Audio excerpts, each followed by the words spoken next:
Hello everyone, Pastor Veronica here. I'm playing catch up. Tends to happen this time of year, a few days before Christmas, and here I am playing catch up with our readings. I did not do one for Sunday or for Monday, so it is Tuesday, the 22nd of December, and I will be catching us up, and today I'm going to read from an NIV translation. So we will not be doing our reflection and so on. I'm just going to read chapter 20 through 22 and catch us up. So, Gospel of Luke, chapter 20. The authority of Jesus questioned. One day, as Jesus was teaching the people in the temple courts and proclaiming the good news, the chief priests and the teachers of the law, together with the elders, came up to him. "Tell us, by what authority are you doing these things?" they said. "Who gave you this authority?" He replied, "I will also ask you a question. Tell me, John's baptism, was it from heaven or human origin?" They discussed it among themselves and said, "If we say from heaven, he will ask, 'Why didn't you believe him?' But if we say of human origin, all the people will stone us because they are persuaded that John was a prophet." So they answered, "We don't know where it was from." Jesus said, "Neither will I tell you by what authority I am doing these things." The parable of the tenants. He went on to tell the people this parable. A man planted a vineyard, rented it to some farmers, and went away for a long time. At harvest time, he sent a servant to the tenants so they would give him some of the fruit of the vineyard. But the tenants beat him and sent him away empty-handed. He sent another servant, but that one also they beat and treated shamefully and sent him away empty-handed. He sent still a third, and they wounded him and threw him out. Then the owner of the vineyard said, "What shall I do? I will send my son, whom I love. Perhaps they will respect him." But when the tenants saw him, they talked the matter over. "This is the heir," they said. "Let's kill him, and the inheritance will be ours." So they threw him out of the vineyard and killed him. What then will the owner of the vineyard do to them? He will come and kill those tenants and give the vineyard to others. When the people heard this, they said, "God forbid." Jesus looked directly at them and asked, "Then what is the meaning of that which is written? The stone the builders rejected has become the cornerstone. Everyone who falls on that stone will be broken to pieces. Anyone who on whom it falls will be crushed." The teachers of the law and the chief priests looked for a way to arrest him immediately because they knew he had spoken this parable against them, but they were afraid of the people. Paying taxes to Caesar. Keeping a close watch on him, they sent spies who pretended to be sincere. They hoped to catch Jesus. Move my camera just a little bit there. They hoped to catch Jesus in something he said so that they might hand him over to the power and authority of the governor. So the spies questioned him. "Teacher, we know that you speak and teach what is right, and that you do not show partiality, but teach the way of God in accordance with the truth. Is it right for us to pay taxes to Caesar or not?" He saw through their duplicity and said to them, "Show me a denarius. Whose image and inscription are on it?" "Caesar's," they replied. He said to them, "Then give back to Caesar what is Caesar's, and to God what is God's." They were unable to trap him in what he had said there in public, and astonished by his answer, they became silent. The resurrection and marriage. Some of the Sadducees who say there is no resurrection came to Jesus with a question. "Teacher," they said, "Moses wrote for us that if a man's brother dies and leaves a wife but no children, the man must marry the widow and raise up offspring for his brother. Now there were 7 brothers. The first one married a woman and died childless. The second and then the third married her, and in the same way the 7 died, leaving no children. Finally, the woman died too. Now then, at the resurrection, whose wife will she be? since the 7 were married to her?"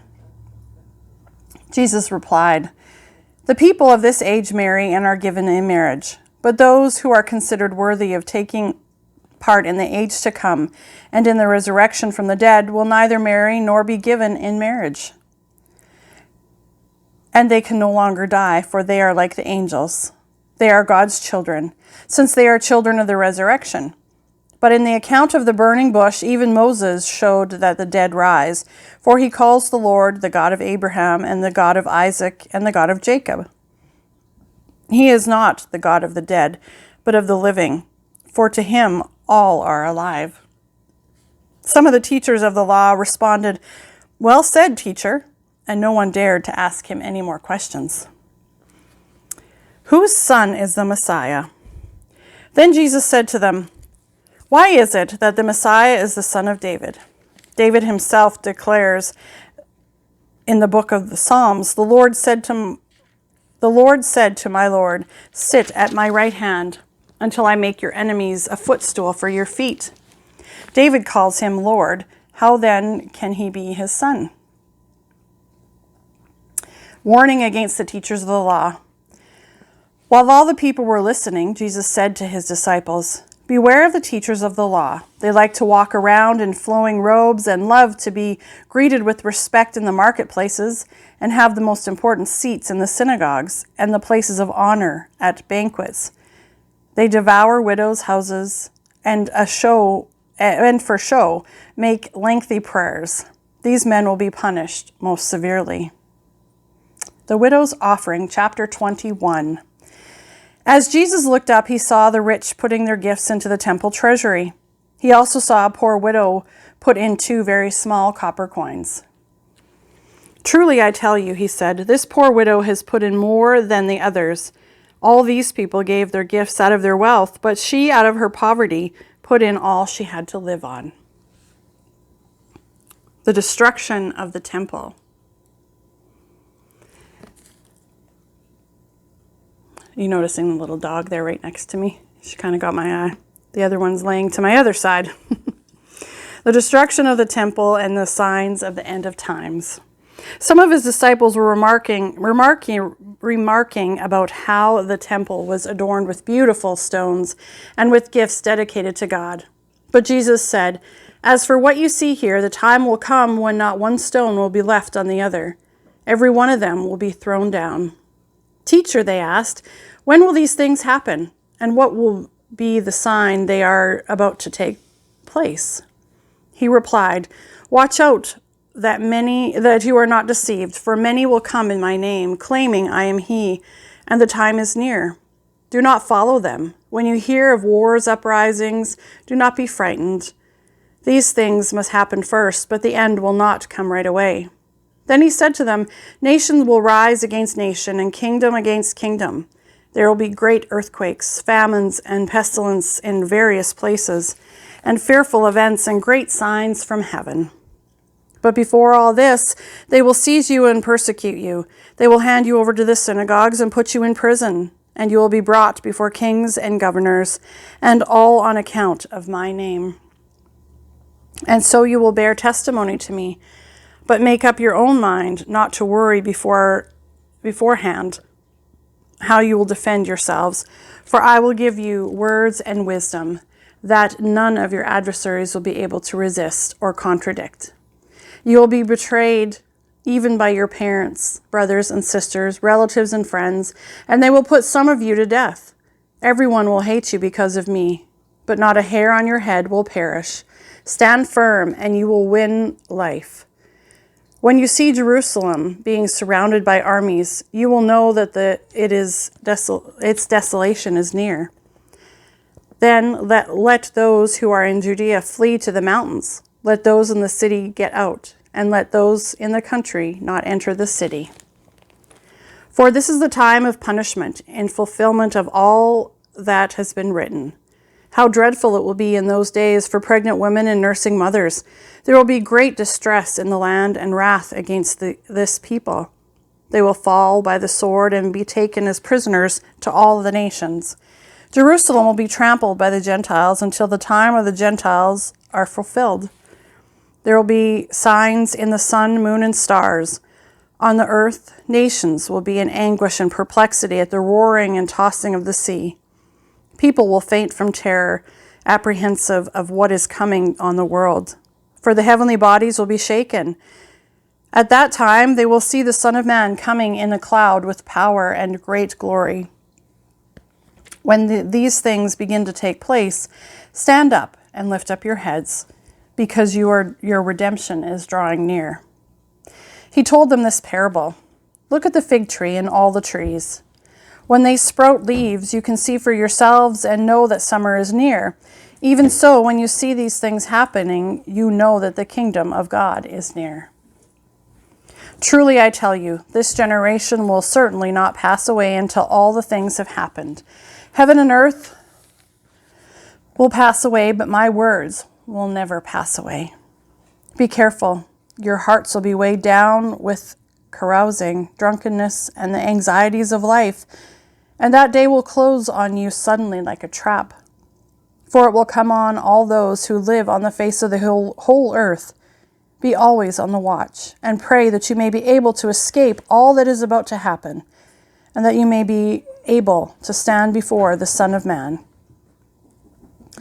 Each day Jesus was teaching at the temple, and each evening he went out to spend the night on the hill called the Mount of Olives, and all the people came early in the morning to hear him at the temple.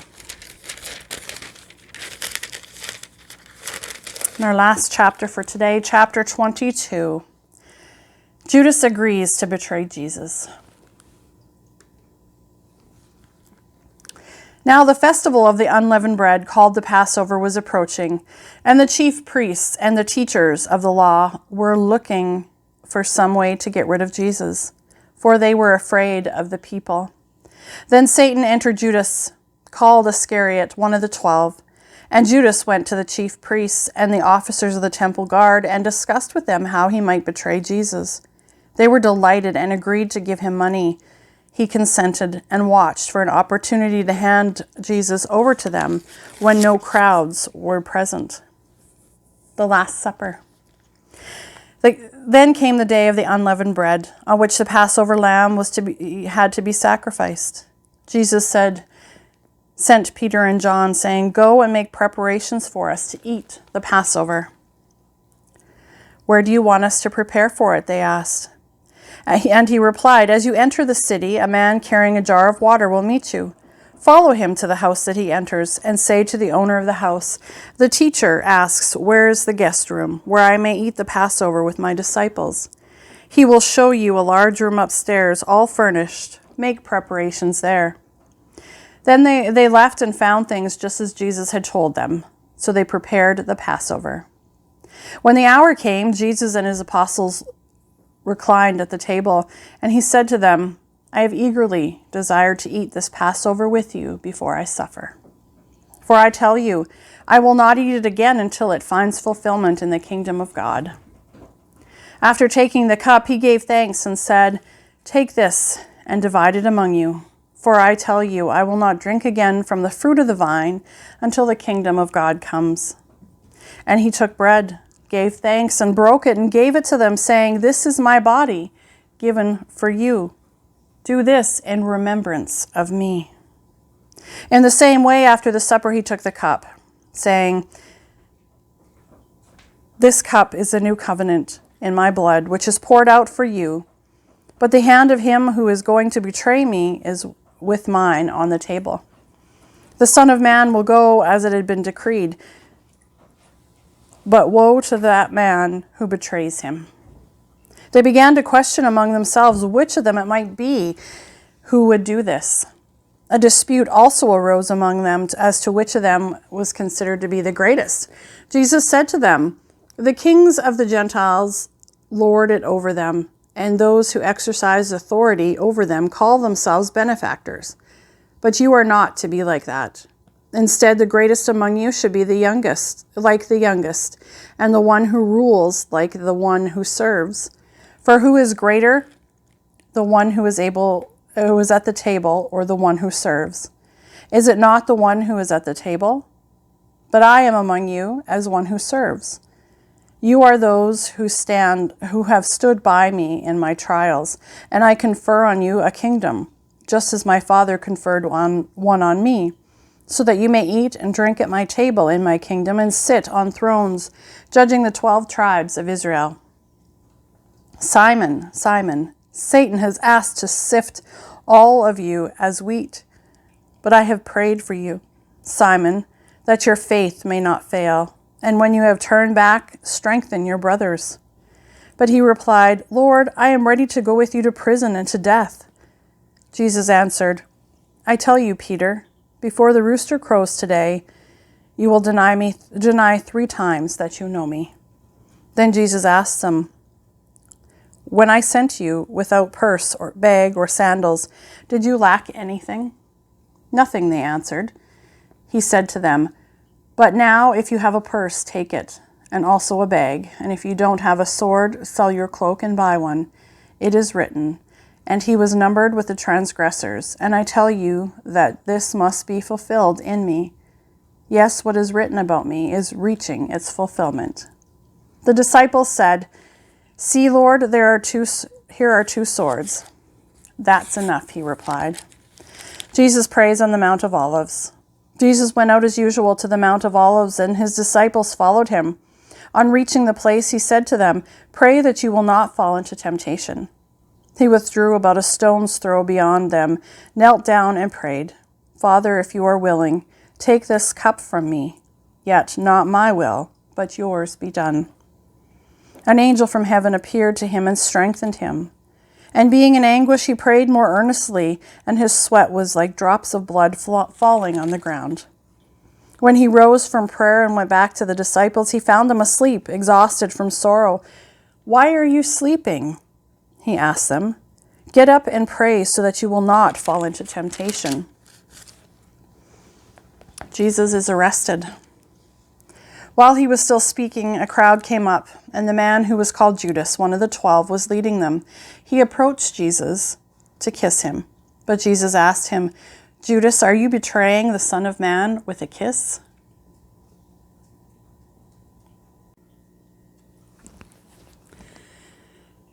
When Jesus' followers saw what was going to happen, they said, Lord, should we strike with our swords?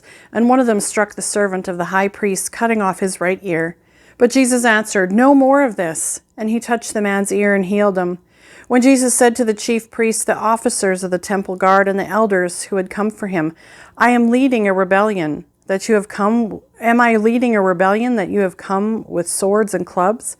Every day I was with you in the temple courts, and you did not lay a hand on me. But this is your hour when darkness reigns. Peter disowns Jesus.